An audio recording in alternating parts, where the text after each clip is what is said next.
Selamat datang di program pembelajaran Prodi Keperawatan Kampus Pangandaran Universitas Padjadjaran. Saya Neta Fitria, dosen Fakultas Keperawatan Universitas Padjadjaran. Dalam video ini, saya akan menjelaskan tentang mata kuliah Ilmu Biomedik Dasar dengan topik Sistem Muskuloskeletal. Tujuan pembelajaran dari topik ini adalah mahasiswa mampu memahami anatomi sistem muskuloskeletal dan mahasiswa mampu memahami fisiologi sistem muskuloskeletal. Berikut sumber bacaan utama yang dapat Anda baca dan telaah lebih lanjut untuk dapat memperkaya hasanah keilmuan tentang sistem muskuloskeletal. Sumber ini terdiri dari Fundamental of Anatomy dan Physiology, Atlas Human Anatomy, dan Interaktif Fisiologi. Berikut ini adalah gambaran muskulo atau otot dan tulang manusia. Di manakah posisi muskulo atau otot manusia? Pada umumnya sudah mengetahui di mana posisi daging dan tulang, namun belum tahu di mana posisi otot manusia. Daging yang kita kenal secara anatomi ditunjukkan oleh otot, sedangkan skelet atau tulang yang dimaksud semua sepakat bahwa tampilan tulang seperti ini apabila manusia terlihat tanpa kulit dan otot. Jumlah otot manusia sekitar 600 buah otot, sedangkan tulang manusia sebanyak 206 tulang. Sungguh benar dalam Al-Quran di surat Ar-Rahman bahwa nikmat mana lagi yang akan kau dustakan? Berikut ini menjelaskan hubungan antara otot, skelet, ligamen, dan tendon. Gambar ini menjelaskan tulang humerus atau tulang lengan atas dan tulang radius serta tulang ulna atau tulang di bagian lengan bawah. Selain itu, terdapat tulang skapula atau tulang bahu. Ligamen adalah jaringan ikat sebagai penghubung antara tulang, sedangkan jaringan ikat penghubung antar tulang dengan otot yang dikenal dengan tendon. Otot bisep memiliki origo atau tempat melekat awal di tulang skapula yang dihubungkan oleh ligamen, serta memiliki insersio atau tempat melekat akhir di tulang radius. Otot trisep memiliki origo atau tempat melekat awal di tulang skapula yang dihubungkan oleh ligamen, serta memiliki insersio atau tempat melekat akhir di tulang ulna. Berikut ini menjelaskan mengenai kartilago, bursa, dan cairan sinovial. Kartilago merupakan pelindung saat tulang melakukan pergerakan. Bursa adalah kantung berisi cairan di antara tulang, ligamen, atau struktur terdekat lainnya. Fungsi bursa membantu meredam saat melakukan pergerakan.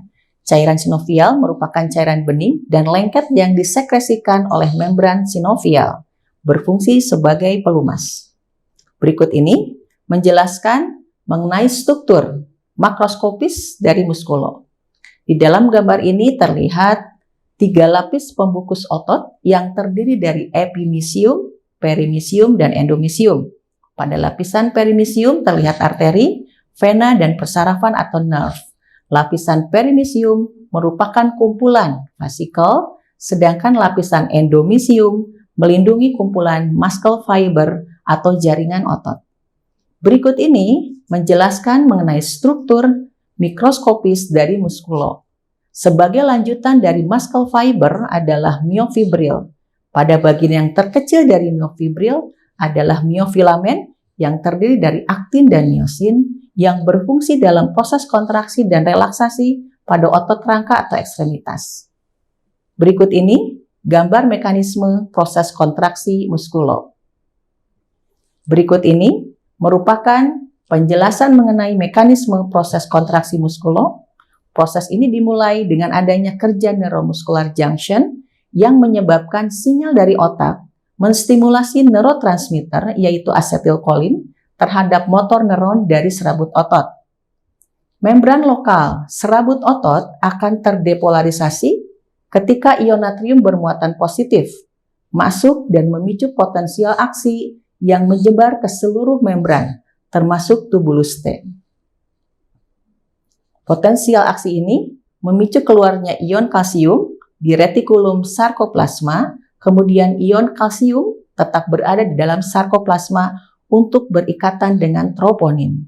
Selama ATP tersedia untuk menggerakkan siklus jembatan silang dan penarikan untayan aktin oleh myosin, Serabut otot akan terus memendek yang ditandai dengan memendeknya aktin dan miosin. Otot juga akan terhenti berkontraksi ketika kehabisan ATP dan menjadi lelah.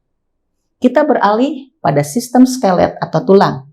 Fungsi tulang adalah melindungi organ tubuh, menopang tubuh, melindungi syaraf, menghasilkan sel darah merah, membuat tubuh lebih fleksibel dalam bergerak, dan menyimpan mineral dan energi pada tubuh. Gambar ini menjelaskan bahwa tulang terdiri dari 3 bagian, yaitu epifisis, diafisis, dan metafisis. Bagian penghujung kedua tulang dikenal dengan epifisis dan bagian tengah tulang dikenal dengan diafisis, sedangkan metafisis di antara epifisis dan diafisis. Gambar ini menjelaskan tulang dibungkus oleh periosteum, endosteum, dan calcaneus bone ini akan terlihat lebih berongga dibandingkan compact bone.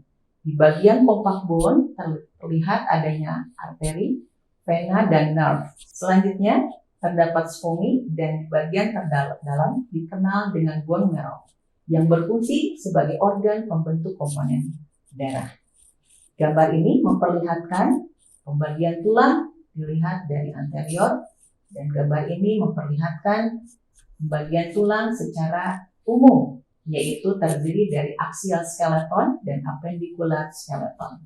Axial skeleton terdiri dari skull atau kepala dan kolumna vertebra atau ruas tulang belakang, dan rib atau tulang rusuk. Sedangkan appendicular skeleton terdiri dari pectoral dan limb atau ekstremitas, dan ekstremitas sebagai alat gerak terdiri dari ekstremitas atas dan ekstremitas bawah. Tabel ini memperlihatkan jumlah total tulang manusia yaitu 206 buah. Demikian paparan tentang sistem muskuloskeletal. Sampai bertemu lagi pada program pembelajaran di program studi perawatan Kampus Pangandaran Universitas Padjadjaran dengan pembahasan materi yang lain. Terima kasih.